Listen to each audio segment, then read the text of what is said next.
पढ़ते हैं, है ना, 12th क्लास बायोलॉजी के ह्यूमन रिप्रोडक्शन चैप्टर का एक नया टॉपिक है प्लासेंटा, अफरा। तो देखते हैं प्लासेंटा क्या है। Placenta is the structural and functional unit between developing embryo and uterus of mother. Placenta क्या है? अफरा संरचनात्मक और क्रियात्मक इकाई है इसके बीच में एम्ब्रियो के, है ना, विकासशील भ्रूण और मदर के यूट्रस के बीच का, है ना। जैसे यहाँ पर रफ डायग्राम में बता चुके हैं कि इंडोमेट्रियम में क्या होता है, इम्प्लांटेशन होता है। तो किसका? ब्लास्टोसिस्ट का। ब्लास्टोसिस्ट में दो लेयर में रहते हैं सेल, ट्रोफोब्लास्ट और बाहरी ट्रोफोब्लास्ट और अंदरूनी इनर सेल में। उसी ट्रोफोब्लास्ट में क्या होता है, क्रोनिक विलाई वगैरह का निर्माण होता है और जिससे प्लासेंटा का निर्माण हो जाता है। और इनर सेल मास जो है एम्ब्रियो में बदल जाता है। तो ये प्लासेंटा यहाँ पर देखिए संरचनात्मक और क्रियात्मक इकाई है। यूट्रस और फीटस के बीच का क्या है, ये इकाई है, संरचनात्मक इकाई। काम क्या है, फंक्शन क्या है अफरा का? Facilitate the transport of oxygen and nutrient to the embryo, है ना, टू द एम्ब्रियो। क्या चीज करने का? ऑक्सीजन वगैरह, पोषण वगैरह पहुंचाने का काम है। किसको? एम्ब्रियो को। किसके? प्लासेंटा के द्वारा ही भोजन वगैरह मैटरनल ब्लड से, माँ के ब्लड से, है ना, यूट्रस में जो ब्लड है उसके द्वारा इसमें जाएगा प्लासेंटा में। प्लासेंटा के में अब अम्बिलिकल कॉर्ड के द्वारा बच्चे को पहुंचाएगा। तो काम में देखिए क्या है, facilitate the transport of oxygen and nutrient to the, oxygen को और पोषक तत्वों को पहुंचाने का काम करता है कौन? प्लासेंटा। दूसरा काम क्या है? Also removal of carbon dioxide and excretory और waste product release by embryo. और जब पोषण वगैरह होगा यहाँ पर तो इससे एक्सक्रीटरी प्रोडक्ट भी निकलेगा, रेस्पिरेशन होगा तो कार्बन डाइऑक्साइड भी रिलीज होगा। तो उसका रिमूवल भी कौन करता है? प्लासेंटा के द्वारा ही होता है। एक टॉपिक है यहाँ पर, human placenta is haemochorial, deciduate, chorioallantoic और भी है, मोनोडिस्क्वाइडल होता है। ये सब तो हालांकि एनसीईआरटी में नहीं है, पहले सब पढ़ाई होता है। मोनोडिस्क्वाइडल कि ह्यूमन का प्लासेंटा जो है हीमोकोरियल होता है। हाँ, कोरियोन जो है, यानी कि पिछले दिन पढ़ाए थे कोरियोन वगैरह लिखाए थे कहीं पर, डायग्राम जो बनाए थे। तो कोरियोन जो है वो ब्लड के पूरे तरह से संपर्क में रहता है, इसलिए इसको हीमोकोरियल कहते हैं। डेसिडुएट का मतलब क्या होता है कि जन्म के समय प्लासेंटा जो है पूरी तरह से यूट्रस से डिटैच होकर नीचे चला आता है। कोरियोएलेंटोइक, फिर बताया था कि कोरियोन एक संरचना है, एलेंटोइक एक संरचना है जो मिलकर प्लासेंटा को बनाता है, तो इसलिए इसको कहते हैं कोरियोएलेंटोइक प्लासेंटा। फिर कहते हैं मोनोडिस्क्वाइडल, है ना, यहाँ पर जो प्लासेंटा बनता है एक ही डिस्क का संरचना बनता है, एक ही डिस्क जैसा। किसी किसी में बाई डिस्क्वाइडल होता है ना, अलग अलग जीवों में। तो ह्यूमन में जो है वो मोनोडिस्क्वाइडल है, एक ही डिस्क के जैसी संरचना रहता है प्लासेंटा, है ना, जिसके अंदर एम्ब्रियो का निर्माण होता रहता है। तो हीमोकोरियल, डेसिडुएट, मोनोडिस्क्वाइडल, कोरियोएलेंटोइक, ये दोनों जो है ज्यादा इंपोर्टेंट बन जाता है, पूछा जा सकता है। होमोकोरियल और कोरियोएलेंटोइक। अब ये प्लासेंटा जो है also act as endocrine tissue and produce, है ना, अंतःस्रावी उत्तक की तरह काम करता है। एंडोक्राइन टिश्यू या एंडोक्राइन ग्लैंड किसे कहते हैं? जो कुछ चीज को रिलीज करता है, जिसमें डक्ट तो नहीं होगा, है ना, डायरेक्टली रिलीज करता है। तो प्लासेंटा से ये सब रिलीज होने वाला है। HCG, ह्यूमन कोरियोनिक गोनाडोट्रोपिन, ये हार्मोन है।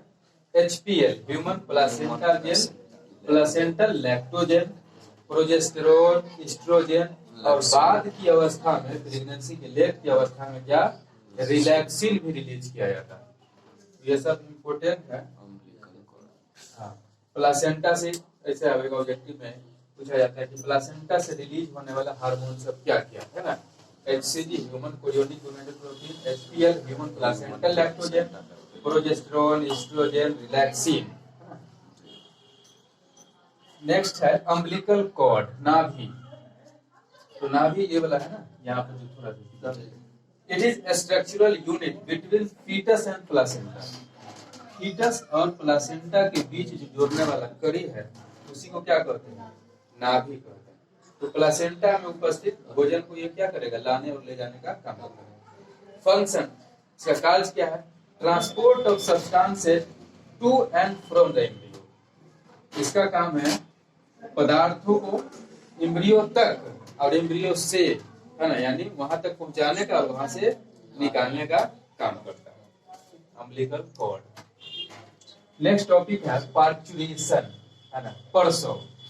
प्रसव क्या है, parturition. The process of child birth is called parturition. बच्चे के जन्म की प्रक्रिया को क्या कहते हैं, प्रसव कहते हैं।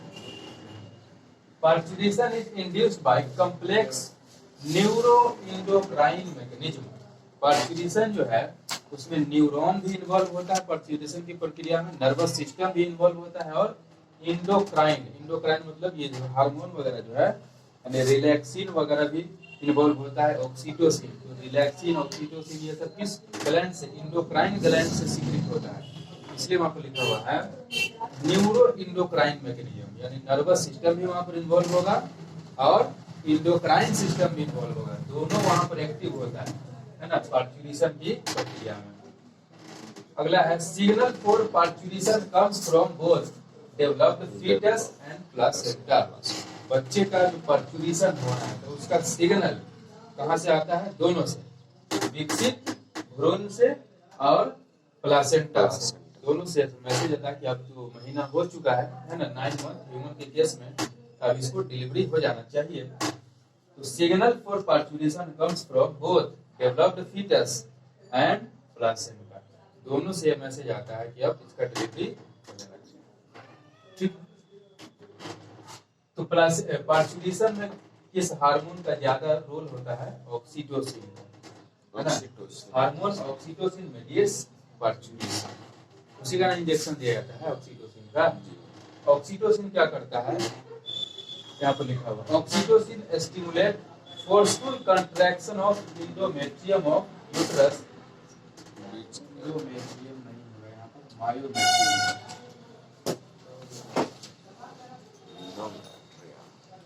इंडोमेट्रियम में तो साइक्लिकल चेंजेस होता है, मायोमेट्रियम में क्या होता है, फोर्सफुल कंट्रैक्शन होता है, तो बहुत तेजी से वहां पर दर्द होता रहता है ना, दर्द का एक सीरीज चलता है, जिससे और ऑक्सीटोसिन रिलीज होता है, फिर वो और दर्द कराता है, जिसको लेबर पेन कहा जाता है ना, प्रसव पीड़ा कहा जाता है, प्रसव पीड़ा। इससे क्या होता है, चाइल्ड को बर्थ करने में आसानी होता है, उसको मसल वहां पर खूब कंट्रैक्ट करते रहते हैं, सिकुड़ता है, फैलता रहता है ना। Oxytocin stimulates forceful contraction of myometrium of uterus which causes labor pain।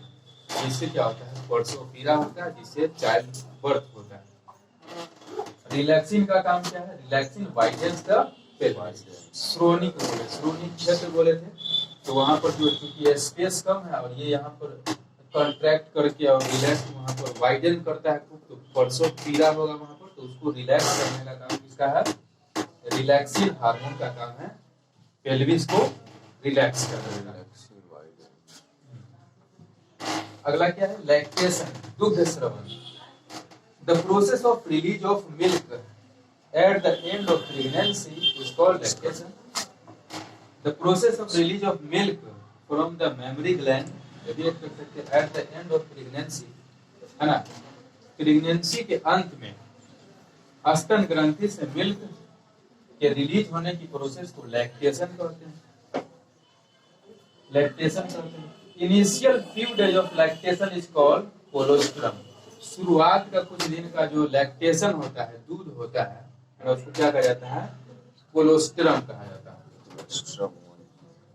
Fees, है ना, फीस अन्य एनिमल वगैरह में भी सुनते हो, वो खिरता वगैरह बोला जाता है। शुरुआती दिन का जो दूध होता है किसी फीमेल में, उसको ये कोलोस्ट्रम बोला जाता है, खीस, है ना। कोलोस्ट्रम की खासियत है, कोलोस्ट्रम कॉजेज एंटीबॉडी, कोलोस्ट्रम में एंटीबॉडीज पाया जाता है ह्यूमन के, खास करके कौन सा एंटीबॉडी है, IgA। बहुत इंपॉर्टेंट है, याद रखना। इनिशियल फ्यू, शुरुआती का कुछ दिन का दूध जो होता है उसको क्या कहा जाता है, कोलोस्ट्रम। अब कोलोस्ट्रम में क्या पाया जाता है, एंटीबॉडी IgA पाया जाता है।